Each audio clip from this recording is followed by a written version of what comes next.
یہ اوپر بات ہو رہی تھی کہ آج کا طاغوت کون ہے۔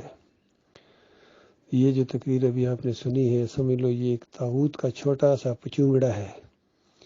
کتنی صلاحیت دی تھی اللہ تعالیٰ نے، کتنا منصب دیا تھا، لیکن پوری زندگی اسی جمہوریت اور نیشنلزم اور ان چکروں میں اس نے گنوا دی، اسی کی پوجا میں لگا ہوا ہے۔ صاف الفاظ کے ساتھ کہہ رہا ہے کہ ہم پاکستان کے پرستار ہیں، پوجا کرنے والے ہیں۔ تو وہ جو ہندو اپنی دھرتی کی پوجا کرتا ہے، پھر اس کا کیا قصور ہے؟ اور ساتھ یہ کہہ دینا کہ پاکستان اور اسلام ایک چیز ہے، یہ فلسفہ کہاں سے لے کے آ گئے ہو؟ اسلام کے اندر کوئی مزار پرستی نہیں ہے، کوئی فرقہ پرستی نہیں ہے، کوئی وطن پرستی نہیں ہے۔ وطن کی اس وقت محبت ہے جب اللہ کا دین وہاں ہو اور اللہ کے دین کی حفاظت کے لیے۔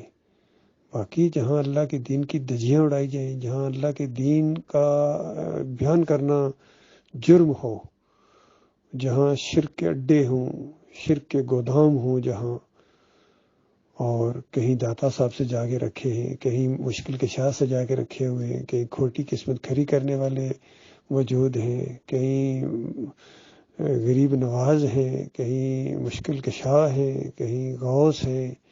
بتاؤ، ایک فوج تیار کی ہوئی ہے ان جعلی کعبوں کی، اللہ کے مقابلے میں، بیت اللہ کے مقابلے میں یہ جو مزار ہیں آج پوری طرح امت مسلمہ کے یہ کعبے ہیں۔ تو بتاؤ کہاں ہے اسلام؟ بتائیے۔ اصل میں ان کو اسلام کی سمجھ ہی نہیں تھی، پوری زندگی انہوں نے ضائع کر دی اور برباد کر دی، اور جو موقع ان کو ملا تھا اللہ تعالیٰ نے توحید بیان کرنے کا، رد شرک کرنے کا، صحیح معنوں میں جو طاغوت تھے ان کو للکارنے کا، جنہوں نے یہ قبر پرستی سکھائی ہے، جنہوں نے یہ واسطے وسیلے سکھائے ہیں، جنہوں نے یہ یا علی مدد کے نعرے، یا رسول مدد کے نعرے، پھر 11ویں پھر 12ویں پھر تعویذ گنڈے، پھر وطن پرستی جنہوں نے سکھائی تھی، جمہوریت جنہوں نے سکھائی تھی، یہ سارے طاغوت تھے، ان کا رد کرنا تھا اور دین اسلام کی بات کو آگے لانا تھا۔ الہکم الہ واحد لا الہ الا هو الرحمن الرحیم۔ یہ ہے نبی علیہ السلام کا طریقہ، یہ ہے صحابہ کرام کا طریقہ۔ اس انقلاب نے دنیا کو ہلایا تھا، مکہ سے یہ دعوت اٹھی تھی۔ بتاؤ کہاں ہے آج پاکستان کے اندر؟ یا کبھی جنرل حمید گل نے کبھی بازار میں کھڑے ہو کے لوگوں کو کہا ہو کہ الہکم الہ واحد؟ پوری زندگی جو سنت رسول، جو ایک چھوٹی سی سنت ہے، توحید سے معاملات شروع ہوتے ہیں، وہ بھی یہ اپنے چہرے کے اوپر نہیں لگا سکا، اتنا مرعوب تھا یہودیوں سے، عیسائیوں سے اور دنیا داروں سے۔ وہ دین کی بات کرے۔ یہی معاملہ آج کے ہمارے عمران خان صاحب کا ہے۔ لا الہ الا اللہ کی بات کرتے ہیں اور پھر جا کے مزار کے سامنے سجدہ ریز ہو جاتے ہیں، پھر ہم زامن باندھتے ہیں، پھر یا علی مدد کے پٹے بنواتے ہیں۔ میں نے خود وہ ویڈیو دیکھا جہاں جنرل حمید گل کے سامنے لوگوں نے نعرہ حیدری یا علی مدد لگائے اور اس کے ماتھے پر شکن تک نہیں پڑی۔ تو جو ایسے ایمان کے یعنی خلاف آوازیں اٹھنے والوں کے لیے دل میں نرم گوشے رکھیں، ان کو اللہ تعالیٰ جنتیں دے گا۔ جنتیں ایسے لوگوں کے لیے اللہ تعالیٰ نے بنائی ہیں۔ تو اللہ کے بندو، یہ ساری صلاحیتیں تمہاری بیکار چلی جائیں گی، ساری کوششیں تمہاری بیکار چلی جائیں گی جب تک ایمان خالص نہیں ہوگا، جب تک وہ توحید کی دعوت نہیں اٹھے گی، صحیح کلمے کی کھلی دعوت، اریاں دعوت، جو اس دور میں ڈاکٹر مسعود الدین عثمانی رحمۃ اللہ علیہ نے اٹھائی۔ وہ بھی آرمی افسر تھے، عالم دین بھی تھے۔ یہ ہے فرق اللہ کے بندوں میں اور دنیا کے بندوں میں، یہ ہے فرق مجاہدوں میں اور نقلی مجاہدوں میں۔ بتاؤ اللہ کے بندو، کب تک دھوکہ دیتے رہو گے اس قوم کو؟ تالیاں بجواتے رہو گے؟ یہ تالیاں بجوانے والا انداز ہے۔ جب تک یہ باتیں نہیں کہو گے تالیاں نہیں بجائی جائیں گی، اور توحید کی دعوت اگر صحیح معنوں میں دو گے تو کرسیاں اٹھا کے ماریں گے تمہیں۔ سیرت جلسوں کے اندر وہ بات نہیں ہے جو نبی علیہ السلام نے کہی تھی، جو صحابہ کرام نے کہی تھی۔ یہ اللہ کے بندوں معاملہ ہے۔ چاہے وہ دوسرے جرنیل صاحب ہوں، ضیاء الحق صاحب، وہ بھی پوری زندگی اسی طرح انہوں نے برباد کر دی۔ اور بڑی امام کا عرس دیکھنے گئے اور وہاں لوگوں نے جب کہا کہ کچھ ارشاد فرمائے، ان کہتے ہیں نہیں، میں خود عقیدت سے یہاں آیا ہوں۔ رنگون میں جا کے گھنٹے کھٹکھٹائے، اندرا گاندھی کے مرنے کے اوپر، اس کی میت کے اوپر جا کے کلو شریف پڑھ رہا ہے۔ اندازہ لگائیے، یہ ہے ہمارے لیڈر، یہ ہے ہمارے جرنیل۔ اور دوسرے جو مذہبی لیڈر ہیں ان کا بھی کیا کہنا؟ طارق قادری کا دیکھو، طارق جمیل کو دیکھو، تقی عثمانی کو دیکھو، فضل الرحمان کو دیکھو، ایک سے ایک عجیب نمونہ ہے، ایک سے ایک۔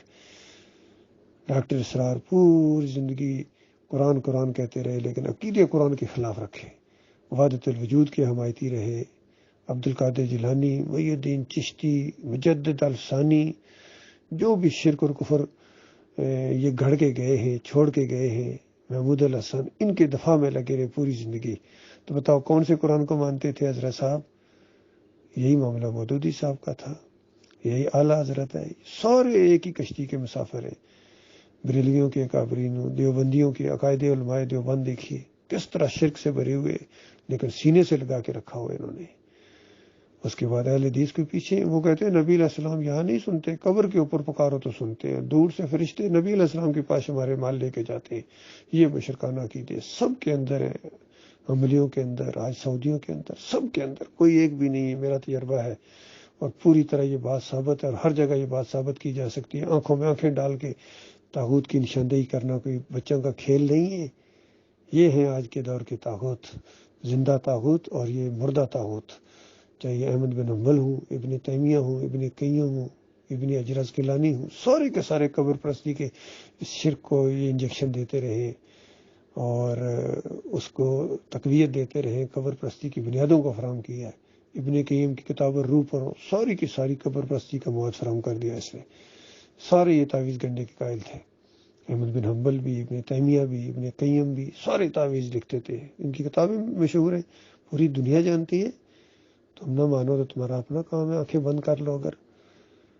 اللہ تعالیٰ غور و فکر کرنے کی توفیق عطا فرمائے۔ ہمارا کسی مسلک سے کوئی تعلق نہیں ہے، ہم مسلم ہیں اور ہم دین کی دعوت اس طریقے سے دے رہے ہیں انشاءاللہ، کلمے کی دعوت، توحید کی دعوت، رد شرک کی دعوت۔ یہ سارے مشرکانہ نظام جو ہے یہ اسلام کی ضد ہے۔ ایمان توحید سب سے نمبر 1 مسئلہ ہے، اس کے اندر بار برابر جو کمی کرے گا یا دانستہ یا دوسروں کے کہنے کی وجہ سے کہ ابھی وقت نہیں ہے، ابھی کچھ پہلے حکومت حاصل کر لو جماعت اسلامی کی طرف، پہلے حکومت حاصل کر لو اور حکومت حاصل کرنے کے لیے تمہیں شرک کرنا پڑے، چادریں چڑھانی پڑے، اللہ کو گھلیاں دینی پڑے، تو بتاؤ کون سا دین نافذ کر دو گے؟ مدینہ ریاست بنا دو گے تم؟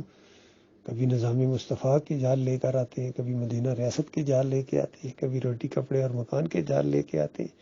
یہ سارے فریب کار ہیں، سارے فریب کار ہیں، اللہ کے دین کے دشمن ہیں، کلمے کے غدار ہیں۔ جب تک ان کا کفر نہیں ہوگا کوئی خیر نہیں آ سکتی ہے۔ اللہ تعالیٰ غور و فکر کرنے کی توفیق عطا فرمائے۔